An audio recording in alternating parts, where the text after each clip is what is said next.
क्यों आया ऐसा? इमरान खान की आज़ादी वास्ते आए हैं। मैं अपने मुर्शिद के लिए, इमरान खान के लिए। क्यों आए? इमरान खान की आज़ादी के लिए। क्यों आया सर?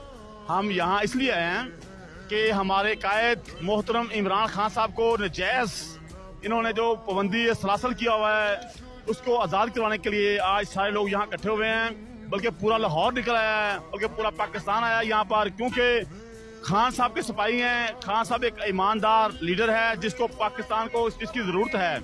और इंशाल्लाह हम अल्लाह के घर उम्मीद रखते हैं कि कहाँ से आए? हम चिश्तिया वतनी से आया। की सवाल है क्यों आए? इमरान खान के लिए आए। एक ही सवाल है क्यों आए? इमरान खान के लिए आए हैं, उसकी रिहाई के लिए जलसा ज़रूरी था तो उनकी कॉल थी, हम आ गए। हम खान साहब की सपोर्ट करने के लिए आए हैं और हम मुतालबा करते हैं कि खान साहब को